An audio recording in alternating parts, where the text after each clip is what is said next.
Hello बच्चों, एक बार फिर से आपका स्वागत करता हूं मैं डीएन एजुकेशन अड्डा अपने यूट्यूब चैनल पर। और आपको बता देना चाहता हूं कि लगातार जो सीरीज हम चला रहे हैं प्राचीन भारत का, यह सीरीज जब तक ख़त्म नहीं होगा, प्राचीन भारत, मध्यकालीन भारत और आधुनिक भारत, तब तक हम लगातार चलाते रहेंगे। दूसरी चीज़ ये है कि इसके साथ पॉलिटी भी चल रहा है और 1 या 2 दिन के बाद से प्रॉपर वे में साइंस की भी क्लास लेंगे हम और स्टार्ट करेंगे केमिस्ट्री से, रसायन शास्त्र से। आओ आज देखते हैं इतिहास में जो पिछला क्लास में हम लोग पढ़े थे, लास्ट राजवंश नंदवंश के अंतिम शासक घनानंद थे और घनानंद की हत्या करके विशाल मौर्य साम्राज्य की स्थापना चंद्रगुप्त मौर्य ने की और चाणक्य की मदद से की। आओ और मौर्य वंश के बारे में जानकारी प्राप्त करते हैं और उसके बारे में कुछ तथ्यात्मक बातें देखते हैं। आओ देखें। चंद्रगुप्त मौर्य 322 से लेकर 298 बीसी तक। अब देखो, प्राचीन भारत का राजवंश जिसने 137 वर्षों तक शासन किया, भारत में राज्य किया, वही इसके स्थापना का श्रेय चंद्रगुप्त मौर्य और उसके प्रधानमंत्री कौटिल्य या चाणक्य को दिया जाता है। ये मौर्य वंश के बारे में बताता है। मौर्य वंश के बारे में बताता है कि इस मौर्य वंश की स्थापना चंद्रगुप्त मौर्य ने अपने प्रधानमंत्री चाणक्य कौटिल्य के मदद से की। और उसके बारे में है कि इस वंश की स्थापना करने के पश्चात इन्होंने नंद वंश के अंतिम राजा घनानंद को पराजित किया और उसकी हत्या कर दी।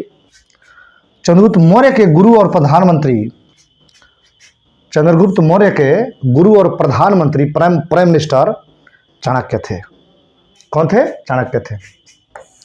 इन्होंने अपनी राजधानी पाटलिपुत्र को बनाया। कहाँ बनाया? पाटलिपुत्र को बनाया। 322 ईसा पूर्व बीसी में चंद्रगुप्त गद्दी पर बैठे और इनकी शिक्षा कहाँ हुई? तक्षशिला में हुई। उस समय पूरे विश्व का सबसे प्राचीनतम विश्वविद्यालय तक्षशिला ही एकमात्र विश्वविद्यालय थी। बाद में बिहार में कुमारगुप्त प्रथम ने नालंदा विश्वविद्यालय का स्थापना किया। अब आओ,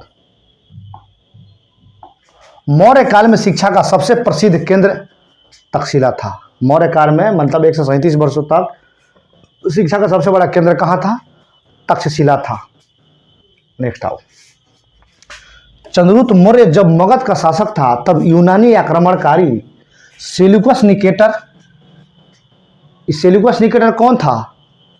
वही सिकंदर महान का सेनापति था, सिकंदर महान का राजदूत था। सेल्यूकस निकेटर 305 बीसी में आक्रमण कर दिया, किंतु चंद्रगुप्त मौर्य ने उसे पराजित कर दिया और उसकी बेटी कार्नेलिया या हेलेना से विवाह कर लिया। अब दहेज में उसे क्या मिला? एरिया या हेरात, अराकोसिया या कंधार, जेड्रोसिया या बलूचिस्तान तथा पेरीपनिसडाई या काबुल दहेज में ले लिया। अब देखो, सेल्यूकस निकेटर ने अपना एक राजदूत मेगास्थनीज को चंद्रगुप्त मौर्य के दरबार में भेजा। अब देखो, सेल्यूकस निकेटर था सिकंदर के पास और सेल्यूकस निकेटर का राजदूत हुआ क्या? मेगास्थनीज को कहाँ भेजा? चंद्रगुप्त मौर्य के दरबार में।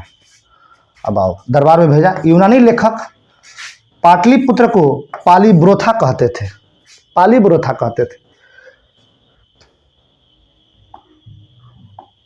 विशाखा दत्त की पुस्तक मुद्रा राक्षस में नंद वंश के पतन तथा मौर्य वंश के उदय की चर्चा है। विशाखा दत्त की पुस्तक थी मुद्रा राक्षस, उसी में नंद वंश के पतन तथा मौर्य वंश के उदय की चर्चा है।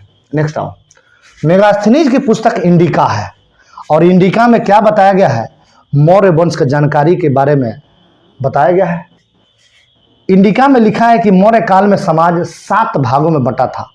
यह समाज 7 भागों में बटा था। कौन कौन?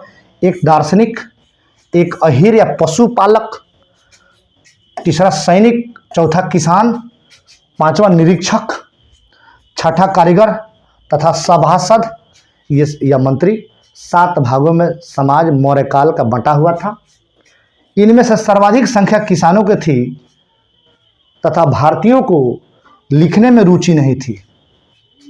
क्या था? सर्वाधिक संख्या किसकी थी? किसानों की थी तथा भारतीयों को लिखने में रुचि नहीं थी। चाणक्य ने अर्थशास्त्र नामक ग्रंथ की रचना की है। चाणक्य ने अर्थशास्त्र नामक ग्रंथ की रचना की है। हमें मौर्य साम्राज्य के राजनीतिक गतिविधियों की जानकारी मिलती है। अब पूछता है प्रश्न कि अर्थशास्त्र की रचना चाणक्य ने की है, यह किस विषय से संबंधित है? तो राजनीति से संबंधित है। किससे संबंधित है?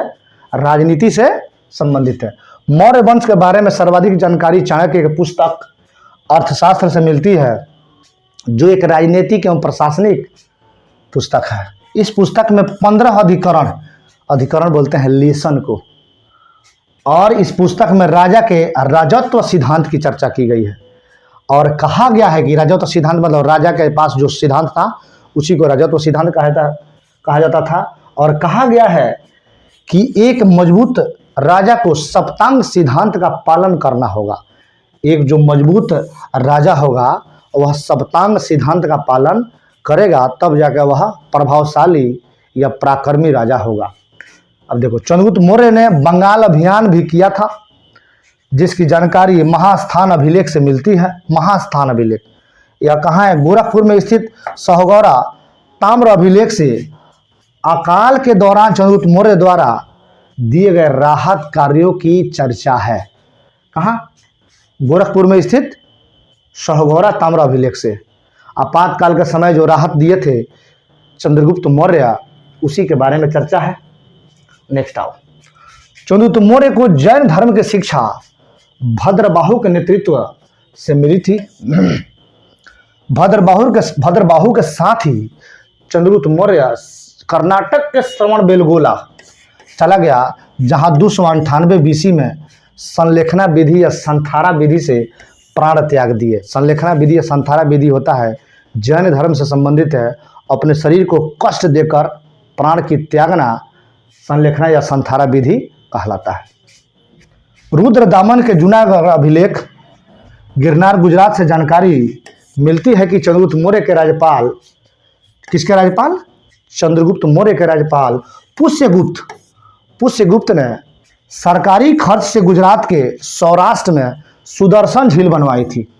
कौन सी झील बनवाई थी? सुदर्शन झील। इसका कहानी बहुत लंबा है। सुदर्शन झील का फिर से पुनरुद्धार गुप्त वंश के शासक स्कंदगुप्त ने भी किया था, और बहुत सारे राजाओं ने इसका फिर से रीजनरेट या पुनरुद्धार करेगा। इस अभिलेख ने चंद्रगुप्त मौर्य के पश्चिमी विस्तार की जानकारी प्राप्त होती है।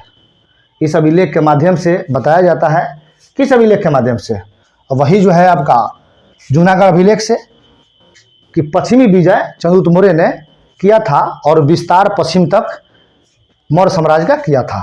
जस्टिन ने भी चंद्रगुप्त मौर्य के लिए सेंड्रोकोटस शब्द का प्रयोग किया है। जस्टिन बहुत बड़े इतिहासकार थे।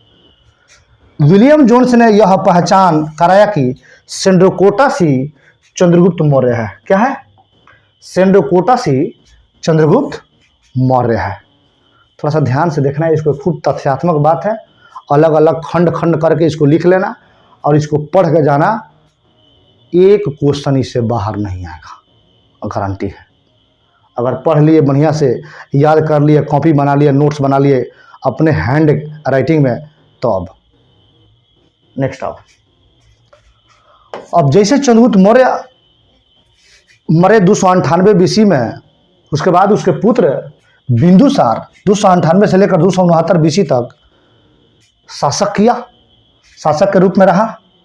इसके पुत्र का नाम सुसीम, किसके? बिंदुसार के पुत्र का नाम सुसीम, अशोक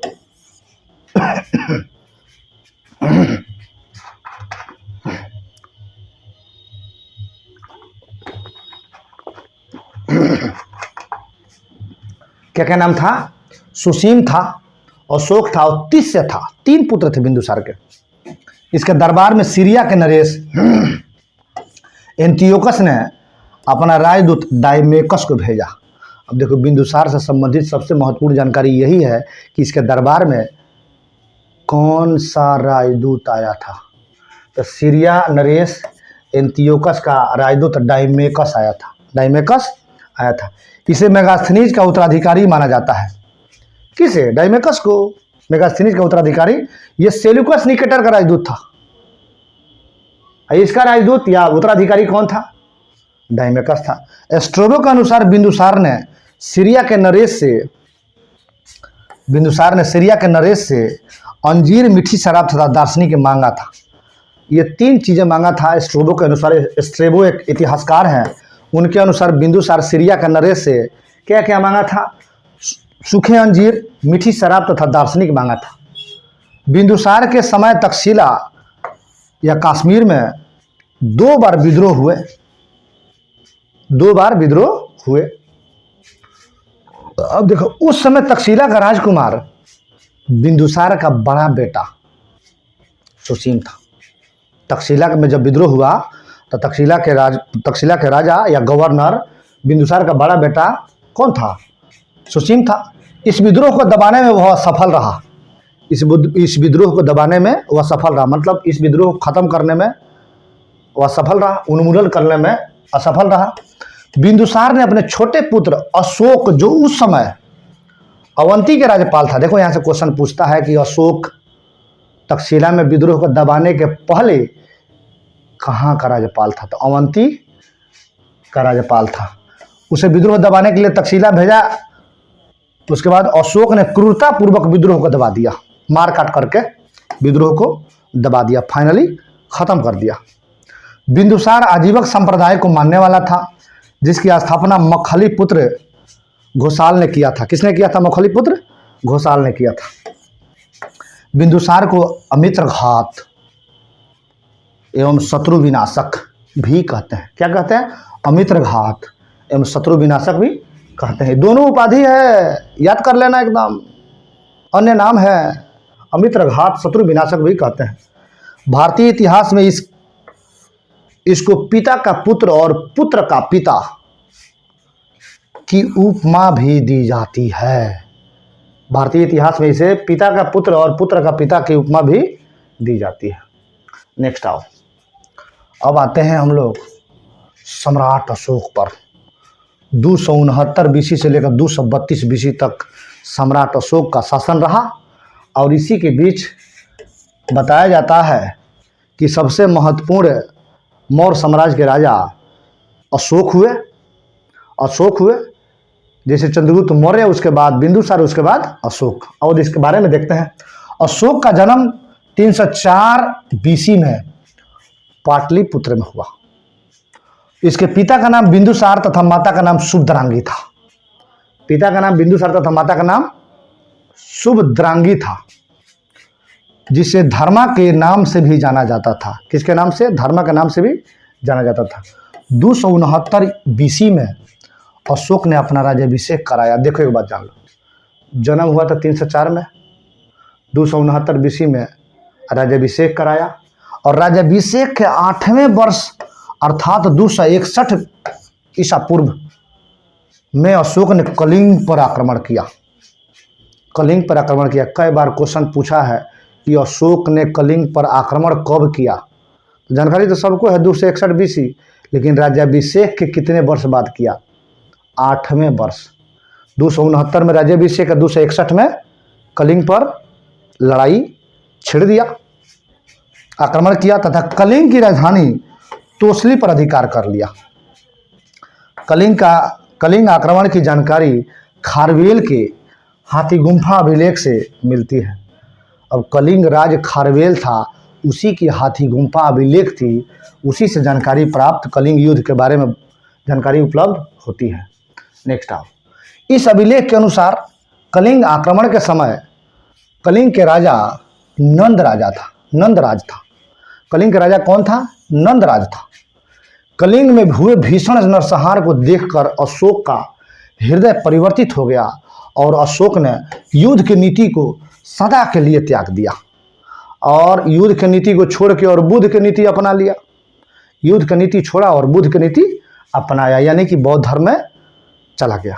भेरी घोष के स्थान पर धम्म घोष की नीति अपना ली, यानी कि भेरी घोष का मतलब था मार काट हिंसात्मक के स्थान पर धम्म घोष अहिंसा और सत्य की बात पर अपनी नीति बनाई और भेरी घोष के स्थान पर धम्म घोष की स्थापना कर दी। ऐसा माना जाता है कि अशोक ने हाथियों को प्राप्त करने के लिए कलिंग पर आक्रमण किया था। हालांकि ये भी है कि उस समय सबसे अधिक हाथियों का निवास मगध के जंगल में होता था, लेकिन खैर इतिहासकार कहते हैं कि माना जाता है कि हाथियों को प्राप्त करने के लिए अशोक कलिंग पर आक्रमण किया था। कुछ इतिहासकार कहते हैं कि वहाँ की जो व्यवस्था थी वह बहुत समृद्ध थी और ललचाई आंखों ने अशोक को कलिंग पर आक्रमण करने के लिए व्याकुल किया और तब जाकर कलिंग पर आक्रमण किया। एक और तथ्य बताया जाता है, कलिंग आक्रमण में लगभग 1 लाख लोग मारे गए और 1.5 लाख लोग घायल हुए। अब देखा जब इस हृदय विदारक घटना को अशोक, तो स्वयं परिवर्तित हो गया। कलिंग आक्रमण के बाद अशोक ने बौद्ध धर्म अपना लिया। बौद्ध धर्म किसे अपनाया, किसने इसको अपनाया? उपगुप्त ने। किसने? उपगुप्त ने अशोक को बौद्ध धर्म में दीक्षित किया। इसे बौद्ध धर्म अपनाने की प्रेरणा इसके भतीजे निग्रोध से मिली, जबकि बौद्ध धर्म की शिक्षा उपगुप्त ने दी थी। अभी बताए थे हम, उपगुप्त ने दी थी। नेक्स्ट आओ। अशोक शुरुआत में ब्राह्मण धर्म मानता था, परंतु बाद में बौद्ध धर्म अपना लिया। ये भी प्रश्न पूछता है कि अशोक शुरुआत में कौन सा धर्म मानता था, तो ब्राह्मण धर्म। बाद में कौन सा धर्म अपना लिया, तो बाद में बौद्ध धर्म अपना लिया। अब देखो अशोक का बौद्ध धर्म उसका व्यक्तिगत धर्म था। उसने कभी भी बौद्ध धर्म को राजकीय धर्म घोषित नहीं किया, किंतु अशोक बौद्ध धर्म का संरक्षण देता था। राजकीय धर्म घोषित नहीं किया, लेकिन अशोक बौद्ध धर्म को संरक्षण देता था। अशोक ने बौद्ध धर्म के प्रचार प्रसार के लिए अपने बेटे महेंद्र और बेटी संघमित्रा को श्रीलंका तक भेजा। बौद्ध धर्म ग्रहण करने के बाद अशोक ने अपने राज्याभिषेक के 8वें वर्ष से ही धर्म यात्रा प्रारंभ की, जिसका क्रम इस प्रकार है। सबसे पहले कहाँ गया? बोध गया, फिर कुशीनगर, फिर कहाँ? लुम्बिनी, फिर कहाँ? कपिलवस्तु, फिर सारनाथ और अंत में श्रावस्ती। तो पूछता है कि प्रारंभ कहाँ से किया, तो बोध गया से। 8वें वर्ष के बाद, अपने राज्याभिषेक के 8वें वर्ष के बाद यह प्रक्रिया प्रारंभ कर दी। धर्म यात्रा निकाल दी और यह धर्म यात्रा उसका बस शुरुआत था बोध गया से और अंत कहाँ तक हुआ? श्रावस्ती तक। अशोक ने अपने शासन के 10वें वर्ष सर्वप्रथम बोध गया की यात्रा की थी। अशोक ने शासन के 10वें वर्ष सर्वप्रथम बोध गया की यात्रा की थी। उसके बाद 20वें वर्ष लुम्बिनी नामक ग्राम की यात्रा की और टैक्स घटाकर केवल 1/8 भाग लेने की घोषणा कर दी। 1/8 भाग लेने की घोषणा कर दी। ये तो टैक्स बहुत घटिए गया। और नेक्स्ट देखते हैं। अशोक के काल में तीसरी बौद्ध संगति 255 ईसा पूर्व में पाटलिपुत्रा में हुई, जिसकी अध्यक्षता मोखलीपुत्र तीस ने किया। हालांकि लिखा है मोगलीपुत्र तीस, तो मोखलीपुत्र तीस ने किया। श्रीलंका के राजा सिंहली संप्रदाय को छोड़कर बौद्ध धर्म अपना लिया। अशोक धार्मिक रूप से सहिष्णु था, अर्थात वह किसी भी धर्म के साथ भेदभाव नहीं करता था। एक नोट है, श्रीलंका का राजा अशोक के उपदेशों का पालन करते थे, किंतु श्रीलंका अशोक के अधीन नहीं था। फिर भी श्रीलंका अशोक के अधीन नहीं था, लेकिन श्रीलंका के राजा अशोक के उपदेशों का पालन करते थे।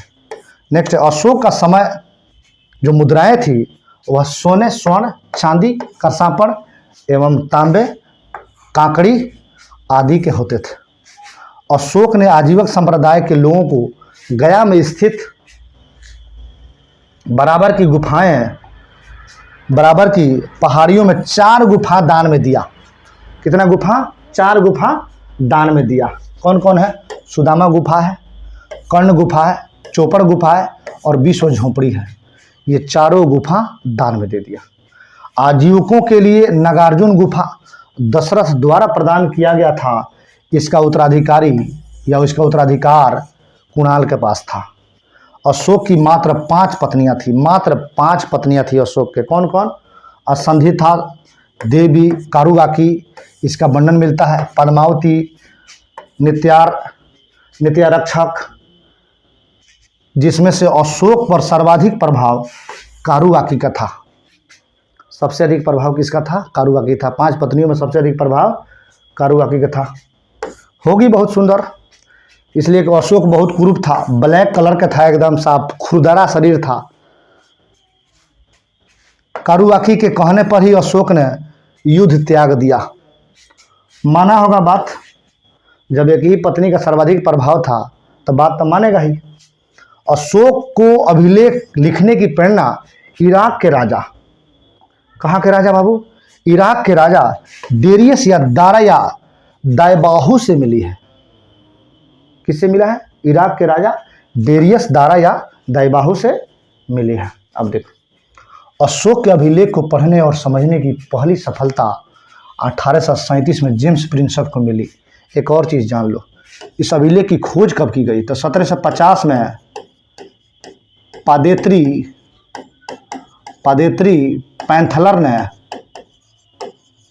पैंथलर ने इसकी खोज की। किसकी खोज की? अशोक के अभिलेख की खोज की थी।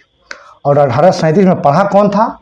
जेम्स प्रिंसप को पढ़ने में सफलता मिली। अब देखो, अशोक ने अपने अधिकतर अभिलेखों में अपना नाम देव नाम प्रियदर्शी, देवताओं का पसंद लिखा है। सभी, लगभग सभी अभिलेखों में।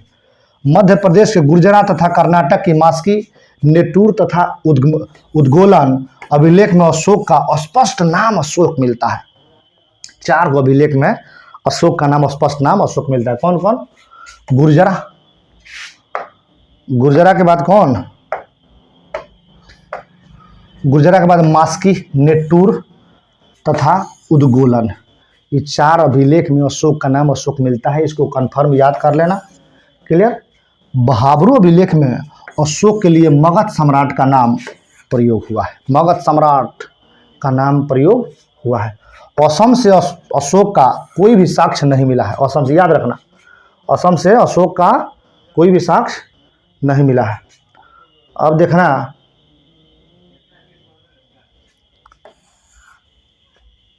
जिससे यह पता चलता है कि यह क्षेत्र अशोक साम्राज्य से बाहर था, कोई दूसरा राजवंश वहाँ राज कर रहा होगा। अशोक ने लगभग 84,000 स्तूपों का निर्माण कराया था। कितने हजार स्तूपों का? 84,000 स्तूपों का निर्माण कराया था। अब देखो, अशोक के चतुर्दश शिलालेख। प्रथम शिलालेख, अहिंसा पर बल, पशु बलि पर रोक तथा सभी मनुष्य मेरे बच्चे हैं। ठीक है। द्वितीय शिलालेख, इसमें पशु चिकित्सा की चर्चा है। साथ ही दक्षिण भारतीय राज्य जैसे चेर, पांड्य और श्रीलंका, केरल पुत्र, सतिया पुत्र की चर्चा है, किंतु चोल वंश की चर्चा इसमें नहीं है। तो अशोक के द्वितीय शिलालेख में चोल वंश की चर्चा नहीं है। क्यों नहीं है? हो सकता है चोल उसके पहले खत्म हो चुके हों या बाद में आए हों।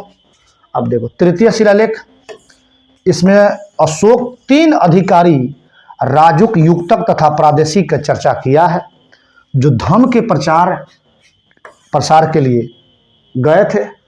अशोक ने इस शिलालेख में राजकीय अधिकारियों को यह आदेश जारी किया कि हर 5वें वर्ष पर राज्य के दौरा करें, और राज्य का दौरा करने के बाद इसमें धर्म संबंधित कुछ नियम भी निर्देशित किया गया है। नेक्स्ट आओ, चतुर्थ शिलालेख, इसमें भेरी घोष की जगह, भेरी घोष जहां मार काट युद्ध की नीति की जगह, धम्म घोष बौद्ध की नीति। बौद्ध की नीति क्या है? मध्यम मार्ग अपनाओ, बुद्ध के शरण में जाओ की नीति की चर्चा है। 5वां शिलालेख में क्या है? इसमें धम्म महामात्र नामक अधिकारी की चर्चा है, जो धार्मिक जीवन की देखरेख करता है। इसमें समाज तथा वर्ण व्यवस्था का उल्लेख है। किसका उल्लेख है? समाज तथा वर्ण व्यवस्था का उल्लेख। छठा शिलालेख, इसमें अशोक ने कहा है कि मेरे अधिकारी जन कल्याण के लिए जब चाहे मुझसे मिल सकते हैं। क्या बात है! इसमें आत्मनियंत्रण संबंधित शिक्षा दी गई है, सेल्फ कंट्रोल से संबंधित शिक्षा दी गई है, आत्मनियंत्रण। सातवां शिलालेख क्या कहता है? इसमें अशोक ने विभिन्न धर्मों के आपसी समन्वय की बात कही और यह सबसे बड़ा शिलालेख है जिसमें तीर्थ यात्रा की चर्चा है। अब देखो कितना बढ़िया शानदार कंटेंट है, इसमें तीर्थ यात्रा की चर्चा है, यह सबसे बड़ा शिलालेख है। सातवां सबसे बड़ा शिलालेख है, ठीक है। अब नेक्स्ट आओ, आठवां शिलालेख, इसमें अशोक के धर्म यात्रा की चर्चा की गई है। धर्म यात्रा कब किया था अशोक अपने राज्याभिषेक के 8वें वर्ष बाद? पहला कहाँ था? बोध गया। अंतिम कहाँ था? श्रावस्ती। जो इसके राज्याभिषेक के 8वें वर्ष प्रारंभ हुई, बोध गया के भ्रमण का उल्लेख है इसमें। राज्याभिषेक के 10वें वर्ष कहाँ चले गए अशोक? गया। कहाँ गए? गया। राज्याभिषेक के 20वें वर्ष कहाँ चले गए? लुम्बिनी। लुम्बिनी नेपाल में है, लुम्बिनी चले गए। 9वां शिलालेख क्या कहता है? इसमें अशोक ने छोटे मोटे त्योहारों पर प्रतिबंध लगा दिया। इस शिलालेख में सच्ची शिष्टाचार और सच्ची भेंट का उल्लेख है। क्या है? सच्ची शिष्टाचार एवं सच्ची भेंट का उल्लेख किया है। 10वां शिलालेख, इसमें क्या है? इसमें धम्म के महत्व के बारे में चर्चा है। इसमें सम्राट अशोक ने आदेश जारी किया कि राजा तथा उच्च राज्य अधिकारी हमेशा ही प्रजा के हित में सोचे। इसमें धम्म नीति के व्याख्या की चर्चा की गई है, धम्म नीति की व्याख्या की चर्चा की गई है। नेक्स्ट आओ, 11वां शिलालेख देखते हैं। 11वां शिलालेख, अशोक ने कहा कि मेरे अधिकारी ब्राह्मण को न सताएं। मेरे अधिकारी ब्राह्मण को न सताएं। 12वां शिलालेख में है, इसमें स्त्रियों की स्थिति में सुधार करने के लिए स्त्री महामात्र नामक अधिकारी की चर्चा है एवं हर प्रकार के विचारों के सम्मान की बात कही गई है। 13वां शिलालेख में एक बात जान लो, इसमें कलिंग युद्ध की चर्चा है तथा साथ ही सम्राट अशोक ने हृदय परिवर्तन का भी वर्णन इसमें किया है और साथ ही पड़ोसी राजाओं के संबंध का भी उल्लेख है और बताया है कि पड़ोसी राजा जो है उससे मित्रता का संबंध हमेशा होनी चाहिए। 14वां शिलालेख क्या कहता है भाई? अशोक ने कहा कि मैंने ऊपर लिखे गए शिलालेखों के अतिरिक्त बहुत से काम किए हैं जो इसमें नहीं लिखे गए हैं, इसके लिए लिखने वाला जिम्मेदार है। मैं नहीं, इसमें जनता को धार्मिक जीवन बिताने के लिए प्रेरित किया गया है।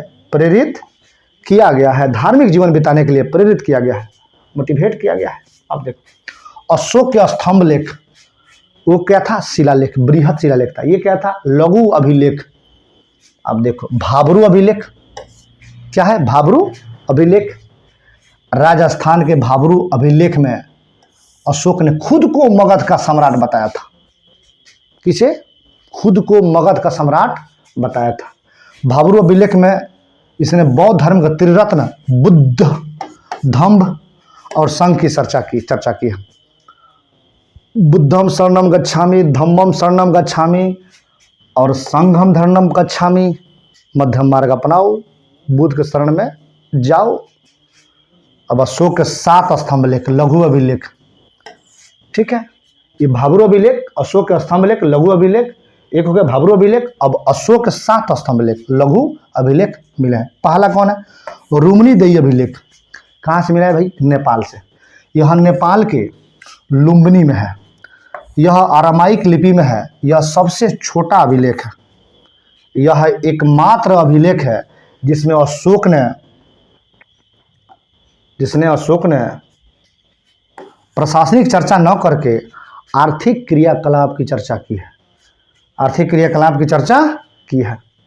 नेक्स्ट आओ, कौशाम्बी अभिलेख, ये उत्तर प्रदेश में मिला है। इसमें अशोक ने अपनी पत्नी कारुबाकी द्वारा दिए गए दान की चर्चा की है। कारुबाकी जो दान दी हैं उसी की चर्चा किया है। अतः इसे रानी का अभिलेख भी कहते हैं। अकबर ने इसे इलाहाबाद में स्थापित कर दिया। क्या किया? अकबर ने इसे इलाहाबाद में स्थापित कर दिया। टोपरा अभिलेख, यह कहाँ है? हरियाणा में। फिरोज शाह तुगलक ने इसे दिल्ली के तुगलकाबाद में स्थापित करा दिया। ये सब याद कर लेना, ये सब याद कर लेना। टोपरा अभिलेख फिरोज शाह तुगलक ने दिल्ली के तुगलकाबाद में स्थापित करा दिया।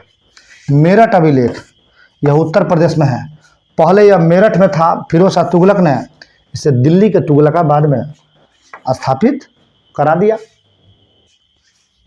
रामपुरवा, रामपुरवा अभिलेख, रामपुरवा अभिलेख, रामपुरवा अभिलेख यह बिहार के चंपारण में है। कहाँ है? चंपारण में। इसकी खोज किसने किया था? 1872 में कार्लाइल ने किया था। किसने किया था? कार्लाइल ने। याद रखना, यह बिहार से संबंधित है। लौरिया नंदनगढ़ यह बिहार के चंपारण में स्थित है। लौरिया अरेराज, लौरिया अरेराज यह बिहार के चंपारण में ही स्थित है। अब देखो, निगाली सागर स्तंभ लेख, नेपाल। यह स्तंभ लेख से पता चलता है कि अशोक अपने राज्याभिषेक के 12वें वर्ष निगाली सागर आया तथा यहाँ कनक मुनि के स्तूप का संवर्धन किया। कनक मुनि। सर ए कुना अभिलेख यह अफगानिस्तान के कंधार से मिला है, जो ग्रीक तथा अरामाइक भाषा में है, जो ग्रीक तथा अरामाइक भाषा में है। आगे आओ। सर एक कुन्हा अभिलेख अभी बताए हैं, यह अफगानिस्तान के कंधार से मिला है, जो ग्रीक तथा अरामाइक भाषा में है। अब देखो, कलिंग अभिलेख में अशोक ने कहा कि संसार के सभी मानव मेरी संतान है, पुत्र है। मैं एक माँ की भांति उसके सांसारिक तथा परलौकिक जीवन की कामना करता हूँ। अशोक ने कहा कि जिस प्रकार एक माँ अपने बच्चों को योगाधाम को देकर निश्चित हो जाती है, उसी प्रकार मैं भी समाज की देखरेख के लिए राजूक को नियुक्त किया है। राजूक को नियुक्त किया है। उसके बाद से अशोक ने अपने अभिलेख के लिए जिन पत्थरों का इस्तेमाल किया है वे उत्तर प्रदेश के मिर्ज़ापुर जिले से मंगाया गया है। कहाँ से? मिर्ज़ापुर जिले से मंगाया गया है। अब देखो, प्रशासनिक व्यवस्था क्या था उस समय का? उस समय का प्रशासनिक व्यवस्था क्या था? अब देखो, मौर्यकालीन प्रशासन एक केंद्रीकृत शासन था। राजा को सलाह देने के लिए मंत्री परिषद होता था। आज भी प्रधानमंत्री या मुख्यमंत्री को सलाह देने के लिए मंत्री परिषद का गठन किया गया है। उच्च अधिकारियों को तीर्थ या महामात्र अथवा अमात्य कहा जाता था। इनकी संख्या 18 थी। जासूसों के लिए चर शब्द का प्रयोग किया गया। चर मतलब होता है जासूस। चर शब्द का प्रयोग किया गया है। अब आओ, मौर्य काल में सम्राट ही सर्वोच्च न्यायालय तथा अंतिम न्यायालय या न्यायाधीश था। उस समय का जो न्याय व्यवस्था था, तो मौर्य काल में सम्राट ही सर्वोच्च न्यायालय या अंतिम न्यायालय या न्यायाधीश था। राजा का फैसला ही अंतिम एवं सर्वमान्य होता था। राजा का फैसला अंतिम एवं सर्वमान्य होता था। जो राजा कह दे वही कानून है, वही नियम है। प्रशासनिक ढांचा, मौर्य काल में सबसे बड़ा पद राजा का होता था। उसके नीचे युवराज होते थे, राजकुमार। प्रांत का शासन प्रांतपति के पास था। 20 जिला को कहा जाता था। 20 पति के नियंत्रण में रहता था। 10 गांवों का छोटा मालिक या गोप होता था, जो प्रशासन की सबसे छोटी इकाई गांव हुआ करता थी। गांव हुआ करती थी। पूछता है कि प्रशासन की सबसे छोटी इकाई क्या थी, तो गांव। सबसे बड़ा इकाई क्या था, तो 20 जिला। जो ग्रामीण मुखिया के नियंत्रण में रहती थी। इस समय न्यायाधीश को राजूक कहा जाता था। क्या? राजूक कहा जाता था। नेक्स्ट आओ। मौर्य काल में प्रांतों की संख्या मात्र 4 थी। कितना थी? 4 थी। लेकिन अशोक के समय 5 हो गई। अब देखो, कलिंग, राजधानी तोसली या धौली। प्रमुख स्थल कहाँ था? कलिंग था। अवंती राष्ट्र, राजधानी उज्जैनी। प्रमुख स्थल कहाँ था? मालवा, राजपूताना, गुजरात और काठियावाड़। प्राची, पूर्वी प्रांत, राजधानी कहाँ थी? पाटलिपुत्र। बिहार, बंगाल और उत्तर प्रदेश के क्षेत्र। उत्तरापथ, तक्षशिला। गंधार, कम्बोज, पंजाब, कश्मीर और अफगानिस्तान का क्षेत्र। दक्षिणापथ स्वर्णगिरी, राजधानी स्वर्णगिरी, क्षेत्र विंध्य के दक्षिण का क्षेत्र था। अब आओ, अशोक के उत्तराधिकारी 232 बीसी में पाटलिपुत्रा में अशोक की मृत्यु हो गई। पाटलिपुत्रा में अशोक की मृत्यु हो गई। जन्म कब हुआ था? 304 बीसी में। मृत्यु कब हो गया? 232 बीसी में। राज्याभिषेक कब हुआ? 269 बीसी में। कलिंग का युद्ध कब हुआ? 261 बीसी में। धर्म की यात्रा में कब अशोक निकले? तो राज्याभिषेक के 8वें वर्ष बाद, यानी 261 बीसी में। ठीक, अब देखो, इसके बाद मगध की गद्दी पर अशोक का पुत्र कुणाल बैठा। अशोक के पौत्र दशरथ ने 8 वर्षों तक शासन किया। अशोक की भांति उन्होंने देव नाम प्रिय की उपाधि धारण की तथा आजीवक संप्रदाय के साधुओं के लिए गया जिले में नागार्जुन पहाड़ी पर 3 गुफाओं का निर्माण कराया। अशोक का कोई भी उत्तराधिकारी योग्य नहीं हुआ, योग्य था ही नहीं। मौर्य वंश का अंतिम शासक बृहद्रथ था, जो एक कमजोर तथा अयोग्य शासक था। क्या था? कमजोर तथा अयोग्य शासक था। अब आओ देखो, अशोक का कोई भी उत्तराधिकारी योग्य था ही नहीं। मौर्य वंश का अंतिम शासक भी बताया है, बृहद्रथ था, जो कमजोर तथा अयोग्य शासक था। इसके शासन काल में कलिंग नरेश खारवेल ने कलिंग को मगध से स्वतंत्र कर लिया। हाँ, समय जब आया तब कलिंग आ गया किस में? मगध में। लेकिन जब स्थितियां कमजोर हुई तो कलिंग राज खारवेल मगध से कलिंग को अलग कर लिया। बृहद्रथ का सेनापति पुष्यमित्र शुंग था, जिसने सेना का निरीक्षण के दौरान बृहद्रथ की हत्या कर दी और मौर्य वंश के स्थान पर शुंग वंश की स्थापना कर दी। अब ये पूरा कंप्लीटली मौर्य वंश था। इसके बाद जो अगला नेक्स्ट क्लास आएगा उसमें शुंग वंश, सातवाहन वंश, कण्व वंश, तीनों वंश की चर्चा हम लोग करेंगे या 2 वंश की चर्चा करेंगे। तब तक के लिए धन्यवाद, मेरे साथ जुड़े रहिए। Thank you.